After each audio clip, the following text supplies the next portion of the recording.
네, 안녕하십니까. 저는 고려대학교 지금교육연구센터장 임병식입니다. 이렇게 만나 뵙게 되어서 반갑고 고맙습니다. 오늘 나눌 주제는 행복한 죽음. 요즘 웰다잉이라는 말을 많이 하고 있죠. 그래서 죽음학과 죽음교육에 대해서 같이 나누고자 합니다. 정호승 시인의 수선화라는 시가 있습니다. 외로우니까 사람이다. 외로우니까 사람이다. 살아간다고 하는 것은 어쩌면 외로움을 견디는 일이다. 가끔은 하나님도 하루에 한 번씩 눈물을 흘리신다. 새들도 나뭇가지에 앉아 있는 것도 외로움 때문이고, 내가 시냇가에 앉아 있는 것도 외로움 때문이다. 산 그림자도 외로워서 하루에 한 번씩 마을을 방문한다. 이렇게 정호성 시인은 외로움이란 소재로 수선화라는 시를 썼습니다. 우리 삶에 외로움이 없다면, 또 쓸쓸함이 없다면, 또 아픔이 없다면 우리의 영혼은 과연 어떨까요? 어쩌면 우리의 힘든 것, 고통, 아픔, 외로움, 쓸쓸함, 이것들이 있기 때문에 우리는 부단히 삶에 대한 그런 지혜와 기술을 다시 한번 찾게 되어집니다. 이런 삶과 죽음에 대한 지혜를 물어보는 것을 우리는 죽음학 또는 사나톨로지라고 하죠. 하이데거는 이런 말을 했어요. 우리의 실존적 존재를 우주 속에 내던져진 존재. 또는 또는 야스퍼스는 우리의 삶을 하나의 어떤 그 한계 상황. 늘 우리의 삶은 문제와 상실의 연속의 삶이었죠. 그때 나타나는 감정이 바로 불안과 또 슬픔과 또 외로움, 쓸쓸함의 감정일 것입니다. 그래서 이런 불안과 쓸쓸함의 감정은 바로 우리 자신을 인생은 무엇인가, 나는 어디에 있는 거야, 나는 왜 살아왔는가, 이런 것을 물어보게 되어지는 하나의 계기가 되어집니다. 그래서 이 문제를 다시 한번 우리의 삶의 문제로 한번 연결시켜서 한번 생각해 볼까요? 만약 오늘이 마지막이라면 여러분의 삶은 여전히 오늘 이 자리에 와서 강의를 듣고 또 직장에 나가서 더 많은 보수와 더 많은 진급을 위해서 노력할 수 있을까요? 오늘이 마지막이라면 과연 나는 누구인가? 나는 어디서 왔고 나는 어디로 갈 것인가에 대한 질문을 우리는 하게 되어지죠. 그래서 우리는 삶에서 만나는 상실, 삶에서 만나는 한계상과 같은 죽음 앞에 우리는 내 자신이 누구인지 비로소 묻게 되어집니다. 우리는 이것이 바로 정직한 질문이라고 하죠. 그래서 죽음학, 사나톨로지 목표는 오늘이 마지막이라면 나는 누구인가? 난 왜 살아왔는가? 내가 살아온 목적은 무엇인가? 나는 어디로 갈 것인가에 대한 질문을 던지는 법을 배우는 것이 바로 사나톨로지, 죽음학의 목표가 되어집니다. 그래서 오늘 우리는 죽음 교육에 대해서 한번 나눠보고자 합니다. 죽음 교육의 목적은 하나로 정의를 하자면 우리는 삶에 있어서 상실과 부단한 죽음의 한계를 누구든지 만나게 되어지죠. 어린아이도 마찬가지입니다. 어린아이도 벌레의 죽음 또는 또 반려견의 죽음, 또 동료의 교통사고라든지 또는 질병에서 이제 헤어지는 경우가 많죠. 또 엄마의 이혼이나 부모의 이혼이나 사는 사람의 이혼까지 경험하게 되어집니다. 우리가 살아간다고 하는 것은 끊임없이 상실과 문제의 연속의 과정이에요. 그래서 야스퍼스는 문제야말로 어찌 보면 우리를 막는 장애가 아니라 오히려 문제를 통해서 삶의 문제를 헤쳐나가는 인간의 지혜의 어떤 한 계기로 본다는 거죠. 죽음도 마찬가지고 상실도 마찬가지입니다. 그래서 우리는 이런 예화를 들 수가 있죠. 여러분, 스티브 잡스 누구든지 다 알죠. 근데 스티브 잡스는 의사로부터 3개월밖에 못 산다고 하는 그런 진단을 받습니다.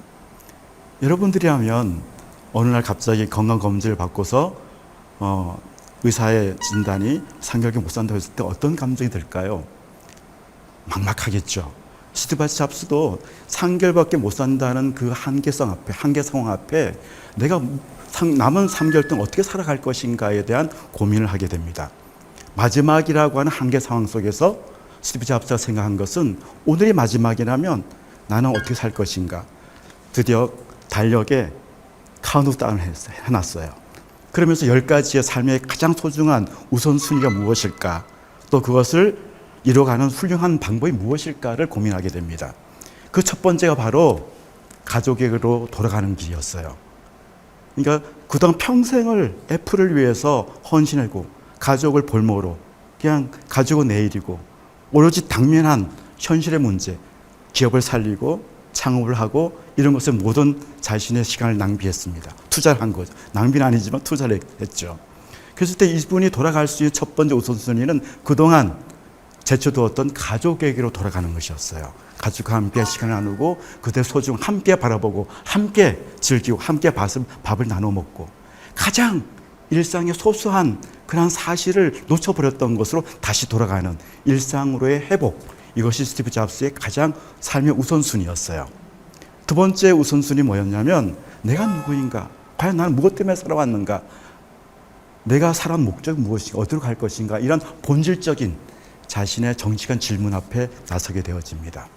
이렇게 3개월의 남은 기간이 스티브 잡스에게는 분명한 한계 상황이고 어려운 불안의 상황이었지만 그 불안과 한계 상황이 오히려 스티브 잡스에게는 의미 있는 삶으로 성찰하는 삶으로 마지막 삶까지 삶의 우선순위와 소중함과 훌륭함이 무엇인지를 실천하는 계기가 되었습니다.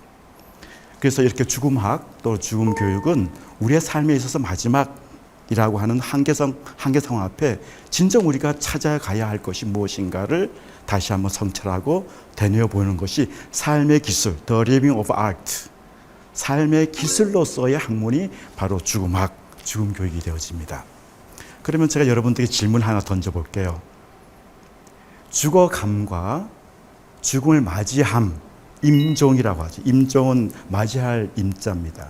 죽음을 맞이한다 라는 말하고 죽어감이라는 그 뜻, 죽어감과 죽음을 맞이함, 가로 열고 임종, 이 두 가지 단어에는 어떤 차이가 있을까요? 예, 죽어감은 보통 우리가 제3자가 죽어가고 있는 객관 대상을 기술할 때, 표현할 때 쓰는 용어입니다. 그러니까 사람이 죽어간다, 또 풀이 죽어간다, 식물이 죽어간다, 강아지가 죽어간다 이런 말을 하죠. 마찬가지로 죽음을 맞이한다 할 때 임종이란 말에는 사람이 임종한다는 말은 맞아요. 그런데 강아지가 임종한다는 말은 좀 이상하죠? 예, 왜 그럴까요? 강아지는 실제 자기 자신을 객관화시켜서 자기 의지로, 자기 결정으로 주체가 되어서 죽음을 맞이할 수 있는 의식이 없어요. 인간만이 그런 의식을 가지고 있죠. 그래서 인간은 죽음을 맞이한다. 맞이한다는 맞이한다. 우리가 달 맞이한다. 또는 봄맞이 놀러 간다. 또 친구를 맞이한다. 이 맞이라고 하는 주체적인 사태, 주체적인 결정이 바로 인간만이 할 수 있는 결정이고 죽음 맞이 마찬가지예요. 임종이란 말도 그냥 피동적으로, 수동적으로 죽음 앞에 불가항력적인 사건 앞에 피동적으로 죽어가는 것이 아니라 어쩔 수 없는 죽음에서 내가 결정할 수 있는 자유의지는 내 생명에 대해서, 내 자신에 대해서, 내 삶의 우선순위에 대해서 무엇을 결정하고 어떤 것을 선택할 것인가에 대한 문제는 내가 할 수 있는 자유이지요. 오히려 한계 상황 앞에서 불가항력적인 죽음 앞에, 죽음이라고 하는 사태 앞에서 내가 결정할 수 있는 것은 죽음을 모면하고 회피하는 것이 아니라 그 죽음 앞에 내가 선택할 수 있는 것이 무엇일까를 결정하는 것이 바로 내 자유의 의지이죠. 맹자는 이런 말을 했어요. 죽음보다도 더 싫은 것이 있기 때문에 죽음을 무릅쓰고라도 꼭 갖춰야 할 것이 있다는 거예요. 지키고자 하는 것이 있다는 거예요. 삶보다도 더 소중한 것이 있기 때문에 삶을 포기해서라도 지키고자 하는 것이 있다는 거예요. 그게 뭘까요? 맹자는 그것이 바로 인간다움이었어요. 내 자신다움. 내 자신은, 인간의 존재는 삶과 죽음을 초월한 존재예요. 그러면 우리가 죽음과 함께 산다고 했을 때 우리가 무엇 진정, 우리가 마지막, 오늘의 마지막이라고 하는 그 사태 앞에 우리가 진정 삶과 죽음을 넘어서서 지켜야 할 것이 무엇일까요? 상상해 보십시오. 저는 그것을 사랑해, 미안해, 고마워 이 세 마디인 것 같습니다. 신은 우리에게 언어를 주셨어요. 그 많은 언어 중에서 왜 우리는 언어를 배워왔을까요? 그 언어는 어쩌면 마지막 임종의 마지막 시간에 가장 사랑하는 사람과 가족들 앞에 미안하다는 말, 고맙다는 말, 사랑한다는 이 세 마디가 했을 때 그것이 가장 품위 있는 임종, 행복한 죽음이 아닐까 생각됩니다. 많은 사람들이 평생을 나라를 위해서 또 기업을 위해서 또 사회를 위해서 헌신을 합니다. 그런 분들의 의로운 죽음도 있지만 또 우리 한 개인마다 또 다른 행복한 죽음, 의로운 죽음은 사랑하는 사람하고 함께 눈을 맞추면서 함께 죽음을 바라보고 함께 죽음을 맞이하면서 사랑을 안고 사랑을 떠나간다면 그의 자신의 삶은 어쩌면 가장 완성된 삶이 아닐까 생각되어집니다. 우리가 죽음과 함께 산다고 하는 것, 죽음은 멀리 생각하지 마십시오. 죽음은 내려오는 거예요. 나뭇잎이 아래로 떨어지듯이 다운월드 내려오듯이 그것이 죽음의 에너지 같습니다. 부단히 내 자신을 비우는 것, 내 자신을 없이 하는 것, 마음을 가난히 하는 것, 이것이 바로 우리가 죽음과 함께 산다는 것, 행복한 죽음의 과정이 아닐까 생각합니다. 그리스도도 마음이 가난한 자는 천국이 저희 것이며 복이 있는 날이 천국이 저희 것이며 이런 말을 하셨죠. 붓다님도 무와 알을 부단히 내려놓는 것 이런 말씀하셨죠. 또 자로도 논에 보면 자로가 군자에게는 매일매일이 기일이다. 매일매일이 제사 지낸 날이란 거예요.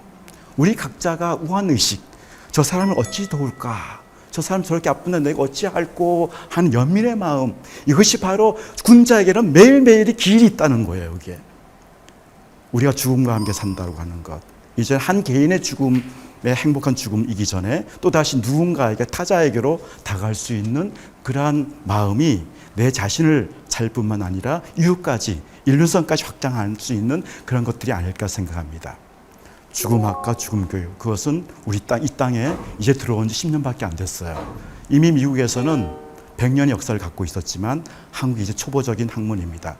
저는 이 죽음하고 죽음교육이야말로 이제 공교육에서 우리가 함께 공부할 때 한 개인의 문제를 넘어서서 인륜성까지 성장시키는 하나의 초보적인, 그런 가장 기초적인 죽음이 아닐까 생각합니다. 이렇게 우리 함께 초보적인 그런 우리 함께 나눠왔지만 또 여러분들에게 이 죽음학을 통해서 더 넓은 이웃 타자로 갈 수 있는 그런 멋진 사연이 되기를 바랍니다. 감사합니다.